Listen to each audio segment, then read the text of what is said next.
How do you know that man's interpretation of the Bible is accurate and not influenced by bias? That's from our Casa Grande campus. That's a really, really good question. How do you know that it's not biased, that it's man's interpretation, or if it's truly what Scripture says?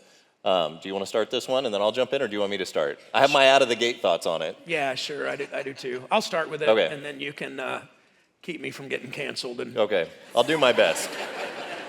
fix all the non-PC stuff that I tend to say. So, we all have bias. We all have a filter when we think about anything, when we read anything. And so that's something that we have to be careful of. There are two types of ways to look at the Bible. I'm even going to give you the technical terms. Are you excited? If you're taking notes, I can't spell it for you. Good luck. One way to approach the Scripture is called eisegesis. The other way to approach the Scriptures is called exegesis. Eisegesis is when I have an idea and I'm looking for something in the Bible to validate my idea. And so with eisegesis, it begins with me. And a lot of times what people will do when they approach the Scriptures from that perspective is we'll take a Scripture out of context. I talked about this a little bit last weekend. If it's out of context, it's a con. So you don't want to go the eisegesis route. You want to go the exegesis route. Meaning, it doesn't begin with you. It begins with the Bible. Not just what does it say, but what does the passage mean? The context of the passage. And so context could be the verses around it, really important. So you're not just pulling out a verse and making it say what you want it to say, but you have understanding of the passage. But context also could be the history, the background, the people that are being written to or addressed there. Some things in the Bible are descriptive, describing what God did with those people for that time. And some things in the Bible are prescriptive for all time. And so you have to know the context of the verses around it, and you have to know the context of when it was written and why. And so this is why we want to do Bible study. I'm going to give you a resource that I gave last weekend, but just to remind you, it's called gotquestions.org.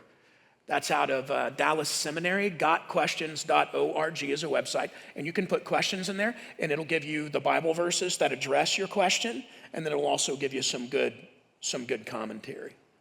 So eisegesis or exegesis, we want to be exegetical in the way that we approach Scripture. What does it say in the context that it says it? Yeah, and I would say anytime you're hearing somebody's interpretation, by the way, just to say this out loud too, everybody has some bias they bring when they're reading something. They're reading it through a filter. It's our worldview. It's the perspective that we have, depending on how you were raised, what you were taught. All of that we carry with us. And so anytime, whether it's Chad or I or anybody is teaching something from the Bible, it's okay to go, let me go read that. Let me go test that. What is the context of it? And it's okay to ask questions. In fact, in Acts, there's a group called the Bereans, and Paul's teaching them about the Bible. He's teaching them about the Jewish scriptures, the Old Testament. And they were commended because they went, every time he would say something, they go, we're going to go look that up, and we're going to go test it, and we're going to read through Scripture for ourselves and see what you're saying and see if that makes a connection to Jesus. And they're commended for that. I'll also say this, because this happens a lot, where things are contextualized to a certain culture, a certain time. This happens in America, where we take Bible verses and we make it fit the American context. The Bible always means what it always meant. It does not change in the sense of the meaning behind a passage all of a sudden is different in this context. If it's not true in every area of the world for all time, it's not true.